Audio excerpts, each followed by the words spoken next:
जय श्रीकृष्ण. आज आपण भगवद्गीतेतील अध्याय 4 पाहणार आहोत. मनुष्याचा आत्मा हा मुळात ब्रह्मसृष्टीतील आहे. तरी सुद्धा दृश्य सृष्टीतील इतर वस्तूंप्रमाणे तो सुद्धा नामरूपात्मक देहेंद्रियांनी आच्छादित असून ही देहेंद्रियाधिक नामरूपे नाशवंत आहेत.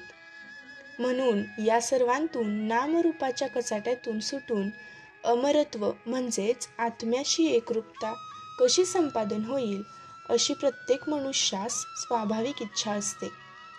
हे अमरत्व ज्याला सरळ सोप्या भाषेत मोक्ष म्हणजेच सुख समाधान मनशांती म्हणतात, त्याच्या प्राप्तीसाठी व्यवहारात कसे वागले पाहिजे त्यालाच कर्मयोग असे म्हणतात.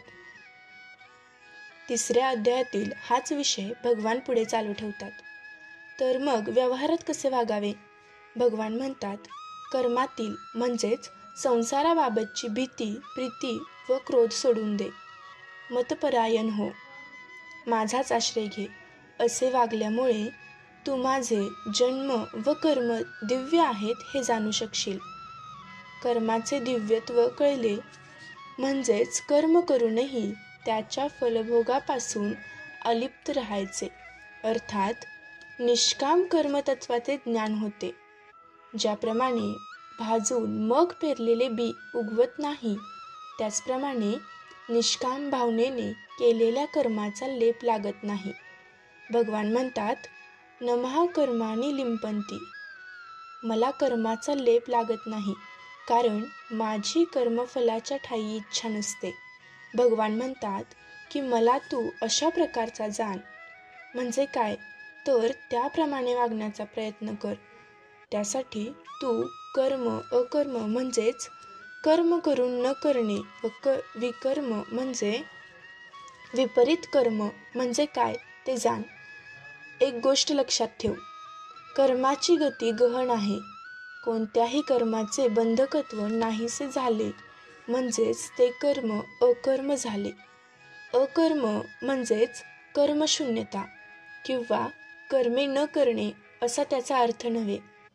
कर्माचे ठायी अकर्म आणि अकर्मचे ठायी कर्म असे ज्याने जाणले तो युगयुक्त झाला. ज्याचे सर्व समारंभ म्हणजेच कर्माचा आरंभ फलेच्छारहित असतात, त्याला ज्ञानकर्मे दग्ध झालेला समज ज्ञानात कर्मे भस्म होतात. याचा अर्थ कर्मे सुटतात असा नसून फलेच्छा सोडून काम करण्याची प्रवृत्ती होते असा आहे. फलवासना सोडून चित्ताचे नियमन करून व सर्व संगमुक्त झालेला मनुष्य शरीराने किंवा कर्मेंद्रियात कर्मे करत असला तरी त्याला त्या कर्माचे पाप लागत नाही, अर्थात कर्मबद्ध होत नाही.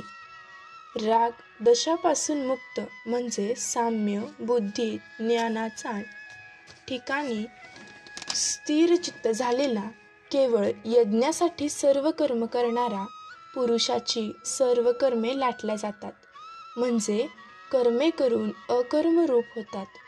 यज्ञामध्ये अग्नीत आहुती घालताना इदम न मम हे माझे नव्हे असे म्हणतात. हे जे स्वार्थ त्यागरूप निर्मम ममत्वाचे तत्व तोच यज्ञातील प्रधान भाग होय. अशा प्रकारे इदम न मम म्हणजेच ममत्व बुद्धी सोडून समर्पण भावनेने संसारातील प्रत्येक व्यवहार करीत राहणे म्हणजे यज्ञ होय. यज्ञाचे प्रकार अनेक आहेत.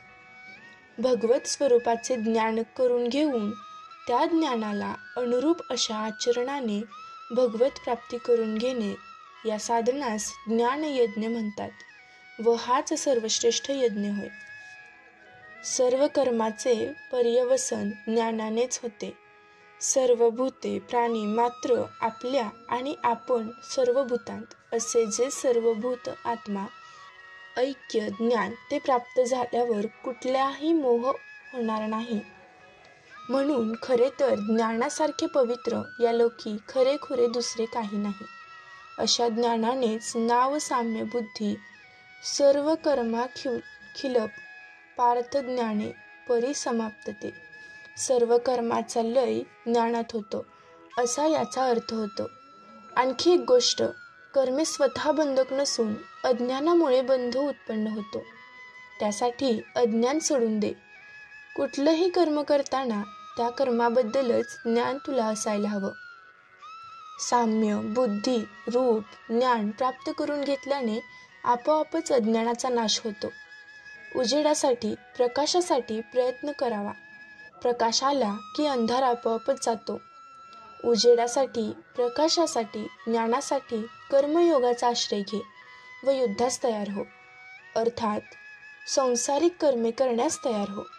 कर्मयोगाचा सिद्ध अर्थ साम्य, बुद्धी, रूप, ज्ञान असणे जरुरी आहे. मग ज्ञान म्हणजे काय? जिज्ञासूंनी गंमत म्हणून दासबोध दशक 5 वाचावा.